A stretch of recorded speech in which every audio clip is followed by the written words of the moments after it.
Hello and welcome to Tasting with Mike and Matt. I'm Mike Veach with my partner in crime, Matt Kohorst. Howdy. And today we are going to taste the newest 2026 release of the Shenks and the Bombergers from Michter's. I love this stuff every year. Yeah. And every year they seem to flip-flop as our favorites, you know. It could be the Shanks one year and the Bombergers one year, so Yeah. it's always a fun tasting together.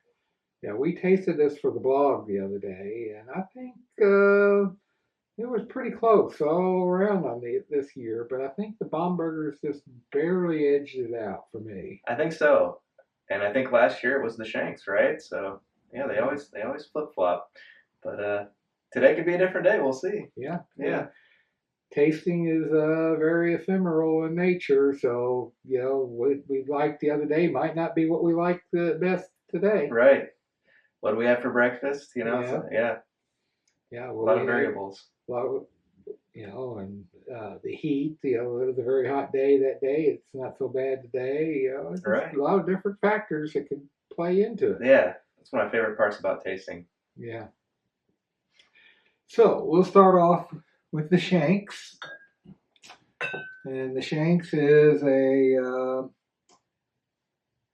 91.3 proof.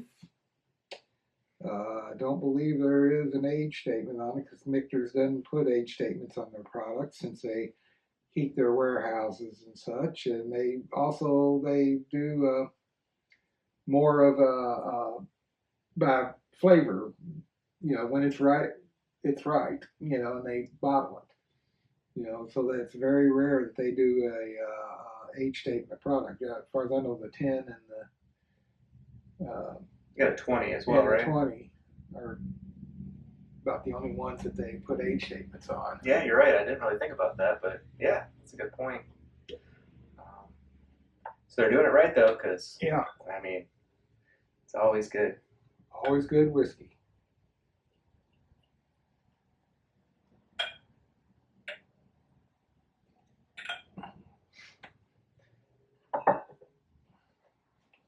Now, how did they acquire these two labels? Well, they're the heritage labels that came when they bought the brand Michter's. The distillery up in Pennsylvania, before it was Michter's, it started off as Shanks, and then Bombergers bought it in the 1800s, and they wanted to keep the memory of that, pay some homage to that distillery, but so they created the Shanks and the Bombergers brand. Of course, the Shanks is a sour mash. It's not a bourbon. Mm-hmm. Sour mash means that basically it doesn't have enough corn to be a bourbon, not enough rye to be a rye, so it's simply a sour mash. Oh, okay.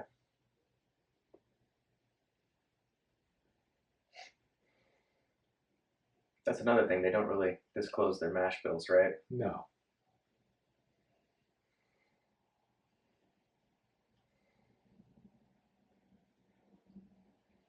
I'm getting a little bit of vanilla, caramel, a little ripe apple, maybe pear. Just maybe a hint of like citrus, like maybe an orange zest or something. Mm-hmm. A little black pepper. Yeah. And of course, you get the oak. Mm-hmm. Take a sip.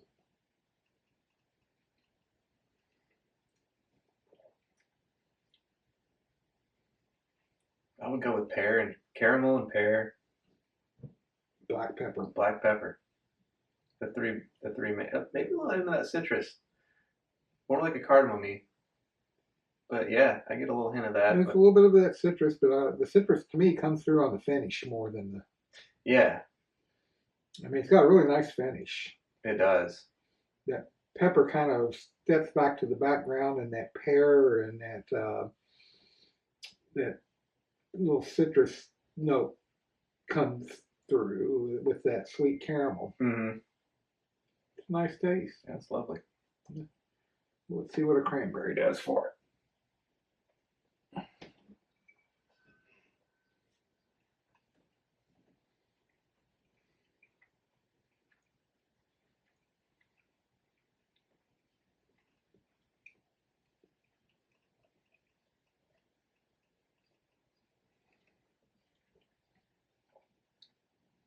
I brought that pepper out. It really did. Kind of toned down the fruit.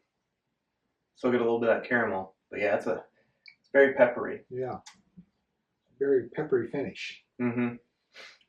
People often ask why we taste with the cranberry and the pecan and such. Well, the cranberry, we taste it because that concentrated sugars, we want to see how it affects the whiskey. And it gives us a better idea of, what it will do if you were going to mix it into a cocktail. Right.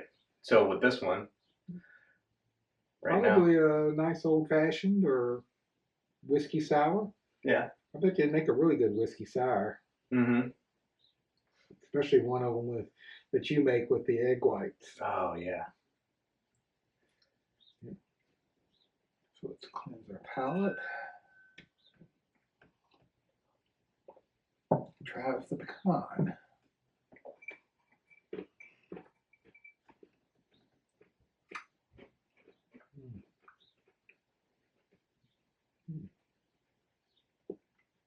It's a good pecan. Mm-hmm. We do the pecans because we want to see what the tannins do to it. Let's take a sip.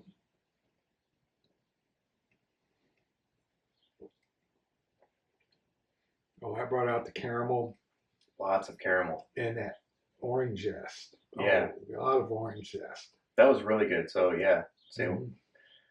Whiskey sour would be top of the list for cocktails for this one. Man, that's good. I bet you it'd be good to cook with, too. I bet you. Yeah. A little of this and make a little anglaise for a steak. Ooh.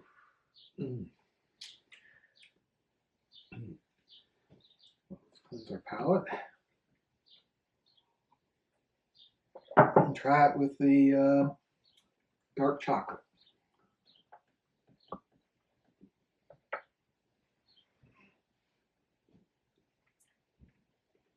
And we do the dark chocolate because it's a combination of not only the sugars, there's also a little bit of a tannin. And of course, you get that little chocolate note. Mm-hmm. I like to see how that affects it.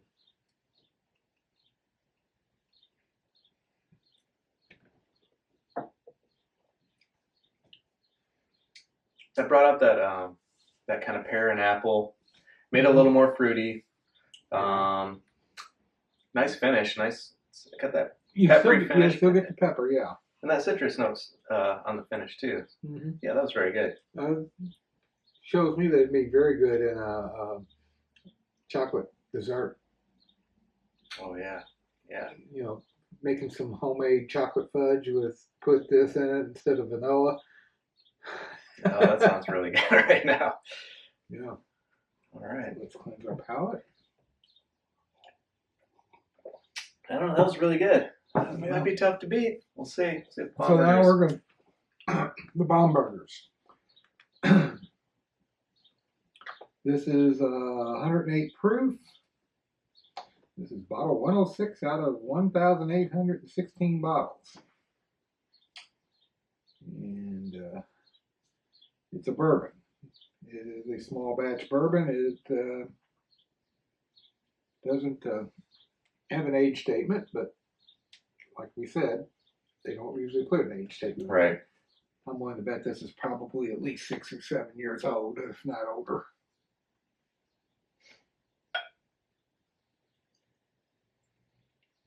So at this point, all this stuff is probably their juice, right? Like they've been around for long enough now.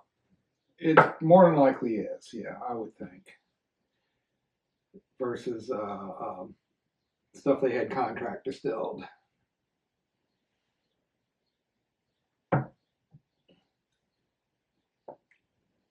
Okay, so positive. I said, Shane's still giving me some finish.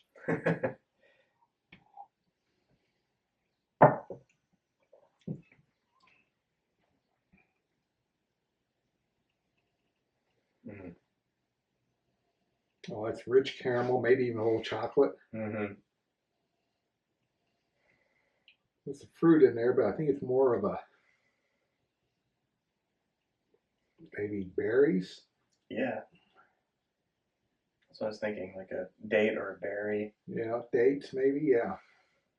Uh, and the spice is definitely more of a baking spices, allspice, cinnamon, nutmeg, something along that line. Mm-hmm. And of course, you get oak. Let's take a sip.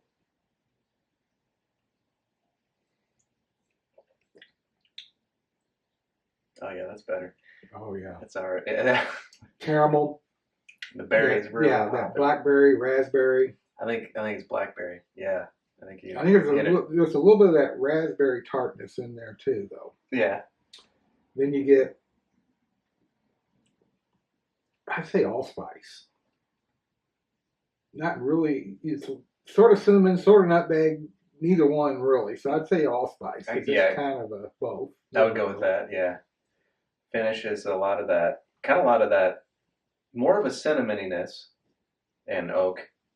And there's a lingering berry back there. Maybe that's where the raspberry comes in, right? That tartness kind Yeah. of sits there. Yeah. Whew. Let's see what a cranberry does for it.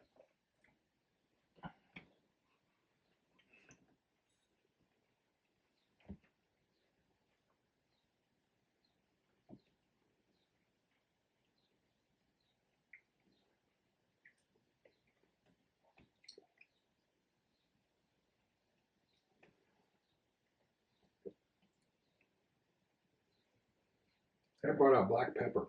Mm-hmm. It really did. It kind of killed the fruit a little bit. There's a little bit of like that tartness still, but I'm not getting any like sweet notes. Yeah, I'm getting this little bit of raspberry. Yeah. A lot of caramel and chocolate though. Mm-hmm. Particularly on the finish. Yeah. The finish is caramel, chocolate, oak, with just a little bit of that black pepper. Mm-hmm. Very nice. Yeah, it is really nice. I like that black pepper. Yeah. Sitting there.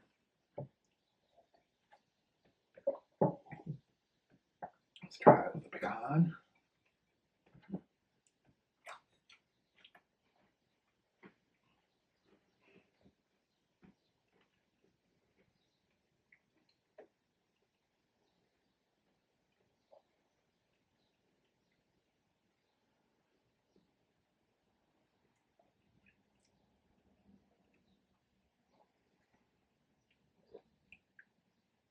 Oh, that's lovely.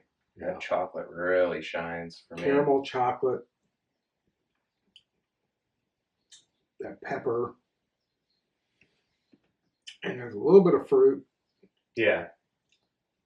But I think it's more of a apricot, maybe. You could be right there. I'm having trouble even distinguishing what the fruit is because it just hit me with so much like of that caramel chocolate, and then there's a pepper that's still that black pepper. And there's that fruit in there, and I said maybe apricot. Could be apricot. Yeah, I would go with that because I really can't figure out what it is. I know there's something there, but I can't figure it out. But yeah, I'd go with that for sure. Yeah, very good. Can't go wrong with chocolate and caramel. With a little fruit. A hint of fruit. Let's see what this chocolate does for it.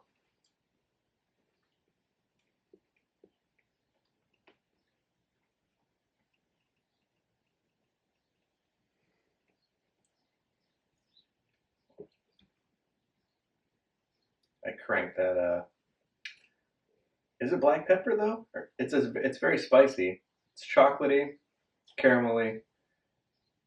Is it black pepper? Or is it kind of like now? Is it more of a floral pepper? I'm not even sure it's pepper. I think maybe a little bit of ginger. It's a good call. Yeah, definitely could be ginger. Kind of a peppery but not pepper spice. Yeah, that spiciness kind of is dominating the finish for me, which is still good. But I think I'm missing a little bit of the oak there that I want. A little too spice forward on the finish with the dark chocolate for me, but yeah, overall this is it's good. So which one do you think is going to win the day here today? For me, I think it's still the Bombergers. Yeah, I think Bomberger's in a landslide victory. Neat, superior for me. Like with that like pruny, blackberry, raspberry Mhm. fruitiness that hits you. Oh man, it's just really, really good. Yeah. So I would just do this one neat. You don't have to mix it. You Yeah. can put it in a cocktail. Just you can sip this one all day Well, long. if you're going to put it in a cocktail, it'd make one hell of a Manhattan. Yeah. Oh yeah. So yeah, if you're gonna make a cocktail with Bombergers, Manhattan. Otherwise, drink it neat. Right. Yeah. So, Dan McKee, Andrew Wilson, Joe Magliocco, making great whiskey. You know, yeah, I have to appreciate Joe because he puts quality before anything else, and it just shows in all of his products. Yeah. And that team just Yeah. they're superstars. They Mhm. put everything they put out is really good. Yeah. You know, I'm sure, like every other distillery, they make some whiskey that doesn't quite turn out right. You know, bad barrel or something, but we never see it. Yeah. Exactly. They only put their best foot forward. That's right. So for me, I'm gonna stick with the Bombergers on the final sip. Yep. So, cheers. Cheers. And if you like this video, please hit subscribe, drop us a comment, hit the like button, and always remember to drink responsibly. Cheers.